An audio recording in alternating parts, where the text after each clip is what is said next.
kule nkosi yabasha kulonyaka asikhulume ngengodi yokulala. Ziningi izinto ezilalisa abantu abasha, ezinye abazibona ngamehlo, ezinye zifika emcabangweni, ezinye phakathi enhliziyweni, ezinye azibone kanti lezi zinto zizomlalisa umuntu omuhle.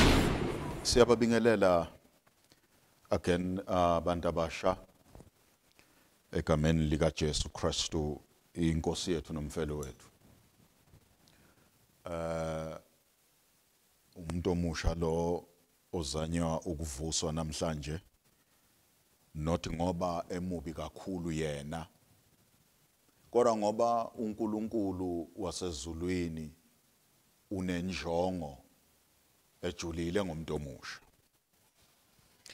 Seyishilo ke inceka kaNkulunkulu la ikhuluma iveza indaba enkulu yalomhlangano esinawo njengabantu abasha ukuthi yafunda amazwi athi phaphama wena oleleyo uvuke kwabafileyo.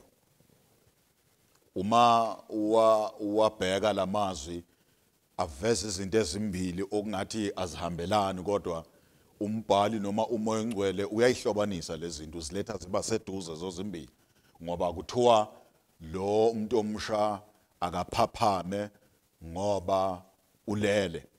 Okwesibili kuthiwa menze njalo bese uyavuka kwabafileyo. So uyabona ke ukuthi ingozi yokufa iseduze kangakanani nomuntu oleleyo. Yingendlela umoya ongcwele ayibeke ngakhona, ayimise ngakhona inkulumo yakhe ethi akaphaphame ekulaleni abese uyavuka ekufeni. Okusho ukuthi kungenzeka uthi usalele ugcina ungasavukanga ube umuntu ofileyo. Asifunde nankeke inhlavu zamagama sibuke ingozi yalindaba yokulala. Okuyinto mhlawumbe ethandwa yiwonke umuntu makushonilanga umuntu yolala. Kodwa kunale ngozi leyokulala kwalomuntu wakamoya, kulabantu abohambo, ngoba abantu abasha abantu bohambo, abantu abangemanga ndawonye, abantu bejena, abantu bedestiny, abantu bayendaweni ethile, umuntu okholwayo abantu bohambo. Yingako kunencwadi ethi uhambo lwezihambi, ngoba abantu abakholwa abantu abasha abantu abasohambweni. Indaba abayipheleli la. Asifunde ke nazi inhlavu zamagama, incwadi yezenzo chapter 12, sifunda amavesi amathathu. uNkulunkulu wasezulwini esilekelele sikhomba noma amane sikhomba izinto ezithile. Zenzo chapter 12 sifunda uverse ngabomu nje sifunde uverse 7 no verse 8. Ngizophinda futhi bese ngibiyele emva. Siyafunda verse 7. Bheka, yafika ingelosi yenkosi, kwakhanya ukukhanya etilongweni, yamshaya uPetro ohlangothini, yamvusa ithi, shesha usukume. Ayesewa amaketane ezandleni zakhe. Ingelosi yathi kuye, gqoka ufake izicathulo zakho, wenze njalo. Yathi kuye, yembatha ingubo yakho ungilandele. Ngifuna ukubuyela emva masuka la kule verse. Ngiye ku verse 4. Wambamba wamfaka etilongweni, wamnikela emavuyweni amane, yilelo nalelo lalinamabutho amane ukuba amlinde, ehlose ukumkhuphulele ebantwini kwePhasika, emva kwePhasika. Ngakho ke uPetro wagcinwa etilongweni, kepha ibandla lamkhulekela ngesineke kuNkulunkulu. Kwathi mhla uHerode esebeza kumphumisa, ngalobo busuku uPetro wayelele phakathi kwamabutho amabili, eboshwa ngamaketana amabili nabalindi phambi komnyango begcina itilo. Ngikwenza lokhu ukuthi ngifunde ngemva ukuveza ukuthi yonke lento enziwa ingelosi ngapha ngezansi isukela kuphi. kodwa bengifuna soqala la avuswa khona uPetro. Kunezinto ezivelayo la ithe inceka kaNkulunkulu noma kuna nayo into la ekulaleni izinto ezilalisa umuntu omusha nomuntu okholwayo akusizo ezimbi kuphela. Lezinto ezehlisa ubuthongo bube sempilweni yomuntu osohambweni akusizo ezimbi kuphela. Kuthiwa nezinto ezinhle nazo ziyenza ukuthi mase zifikile empilweni yomuntu omusha alale. Yinganceka kaNkulunkulu ikuyabekisa nendaba yemfundo yathi kwale mfundo onayo ingaguqukela ikulalise. Not ngoba ku-wrong kufunda ngoba kuzovela umbuzo othi ngcono siyohlala emakhaya cha kusenjalo. Kuhle ukufunda, kuhle sibe nemfundo. Kodwa kungahle kwenzeke down the line uma ngabe ungasizwanga ulaliswe ngiyo. Malibonga igama lenkosi. Akusizo izinto ezimbi zodwa ezilalisa ilingaphakathi lomuntu okholwayo noma ilingaphakathi lomuntu omusha. Nalezi zinhle yingakho kuvela amagama athi fanele ube nokubheka kade. Igama elijulile lelo. Fanele uyihlolisise lezinto uyihlole nhlangothi zonke. Iyinhle injalo.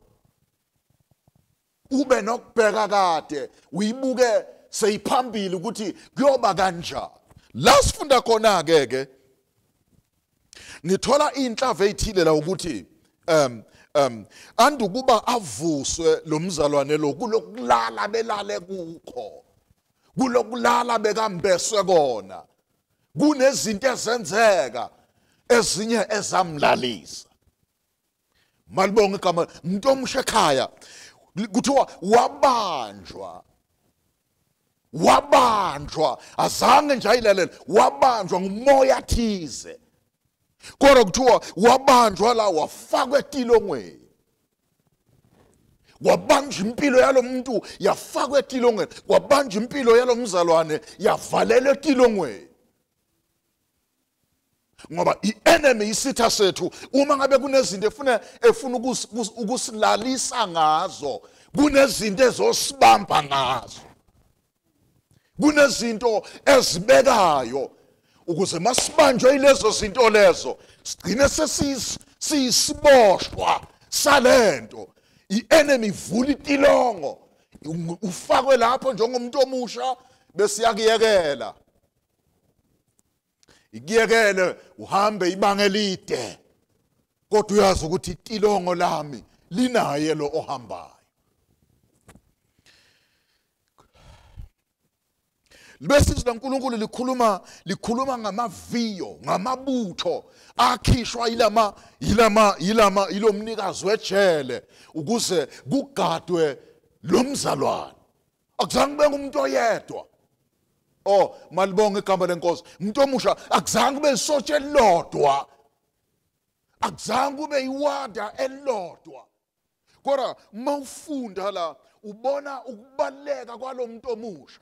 So to say, ubona ukubaleka kwalomuntu omusha endlini kaNkulunkulu ngoba ukhishwe lamasotsha awu-16 azogada umuntu oyedwa.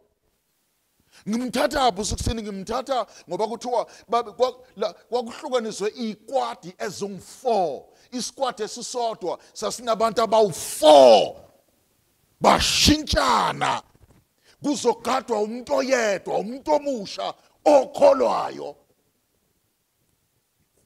Ukuze atholakala lele fanele kube namasotsha man. Oh, malibonga igama lenkosi. Fanele kube namasotsha ubusuku nemini. Afulana nempilo yakhe kuzalala umuntu omusha. Lezi zinto ziqhutsheka zikhulunywa imimoya. Lezi zinto ziqhutsheka zifakwa zifakwa silele. Ishilo ngeke uNkulunkulu yathi ezinye izinto oyibonayo uthi ithi since wayibona le impilo yakho yehlelo ubuthongo. Ngesikhathi ungayibonanga kwakungenalutho ephazamisayo. Ngesikhathi ungayibonanga wawuvutha emoyeni. Vasinzi ihlo lakho lanamathela kuleya nto kwehla ubuthongo. Malibonga igama lenkosi. Sizovusa umuntu omusha ke. Namhlanje sithi umuntu omusha vuka. Uqaphelisise ingelosi kaNkulunkulu iaround ukuzokusiza nokukulekelela. Ngoba uma sengivala umbhali uthi kwase kufika ingelosi kaNkulunkulu. Indlela ayilele ngayo lo mzana kwadinga ukuthi kwehla ingelosi. Yafika yamshaya uhlangothini. Mayimshaya uhlangothini waphaphama wavuka. Lithi uma evuka kwase kuwa maketana. Lawo bekafaswe ngawo. Oh malibonge umuntu omsha sekuyabonakala ukuthi lapha silaliswe khona silalisanga nje. Siboshiwe. Impilo yethu ifuneke kufeni kwaphakade.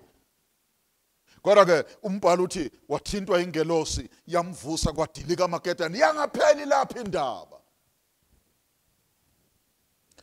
Ingelosi yasikhuluma naye yathi makaqoke.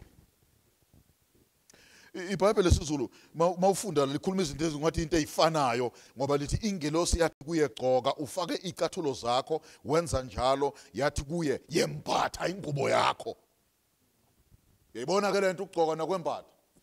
Kodwa mawuqhubeka ufunda uyathola ukuthi uma ingelosi ithi akagqoke yalikhuluma ngebhande lakhe. Kwakhulunywa ngebhande lakhe abelifasile. Ngiyamkhumbula umpostoli Paula akhuluma nebandla lase-Efesu. Uma ekhuluma ngezinto ekufanele zigqokwe ibandla, malibonge igama lenkosi. Athi nifase ibhande leqiniso. Ibhande leqiniso laselikhunyuliwe kulomzalwane sekalele. Umuntu omusha ezinye izinto ozibonayo ukuthi impilo yami seyilele ukuthi kuya ulahlekelwe iqiniso. Ulahlekelwe iqiniso empilweni yakho, ulahlekelwe iqiniso kuwe. Kuthiwa kuPeter akabuyisela ibhande lakhe alifase, kuthiwa kuPeter akabophe iqathulo zakhe ngoba umuntu ohambo. Umuntu omusha ukhumbule umuntu ohambo, umuntu wendlela. Awubiselanga ukuma ngeke uhambulele. Sizothi kubantu abasha, vukani ngane zethu, vukani ngane zakwethu, indlela isesekhona. Zonke lezi zinto ezilalisanako ingelosi kaNkulunkulu phakathi kwethu ekuzokuthenini vuka umuntu omusha. uNkulunkulu usakudinga. Uyiqaphelisisa yonke into emaphambi kwakho. Uyiqaphelisisa yonke into evela phambi kwakho ingakulalisi. Ingakulalisi. Kwathiwa kambathe nengubo yakhe okuyirope yakhe. Ukuze aqhubeke azoba ngumuntu ohambayo lengapha. Lezi zinto akhunyulwe zona yizinto ezimbathiswa amakholwa. Ezinye simbathiswa masifika kule ndlu yokholwa. Uma simvuma uJesu simemukela, lezi zinto simbathiswe zona. Kodwa uyabona ukuthi uNkulunkulu uSathana akafuni ukusebenza ngokuthi ube usazembe, kufanele uqale zikhumuke lezi zinto. Mayikhumuka kwehla ubuthongo obunzima kabi kabi. Kodwa namhlanje simemezela into eyodwa. Uyakhona uNkulunkulu ukumvusa umuntu omusha. Sesiyathandaza. Ngeke uNkulunkulu akuyekelele kukuwe. Ngeke uNkulunkulu kukuwe. Ngeke akuyekelele. Kukuwe. Nguwe obonayo while isiqhubeka sikhonza kanje ukuthi no sengilele kunobuthongo behla ngibanjwa ukozela. Uma usho njalo ngifuna sithandaze manje. Ngoba uNkulunkulu unamandla okubuqeda ubuthongo, akuvuse, akuphilise.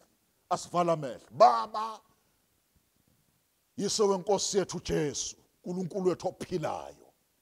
Naba abantu abasha ngegama lika Jesu Christ inkosi enamandla. uNkulunkulu wami ongcwele bakudinga namhlanje egameni lika Jesu. Obunye ubuthongo asibazi bangena kanjani. Kodwa sisithole sesozela sisithole sesilele. Ngakho siyathandaza ngenxa yamandla asegameni lakho nasesizwini lakho. Bavuse, ubavuse eyinhlangotheni zonke zomhlaba. Bavuse ngegama likaJesu Kristu ophilayo. Noma ngabe inhlobo ye-magnet ebabambile, bavuse ngegama likaJesu ophilayo. Kusawa izwi lakho eyimpilweni zabo, bavuse egameni likaJesu Kristu. Inkosi enamba yavuka, bavuka eSouth, bavuka eEast, bavuka eNorth, bavuka yonke indawo, bavuswa izwi lakho ngegama likaJesu Kristu. Inkosi baphakamise, Nkosi yami, kulo mhlaba ombi kangaka, bavuse ngegama likaJesu Kristu, inkosi enamandla. Amen. Inkosi enibusise abantu abasha, akhona amandla okuvuka. Amen.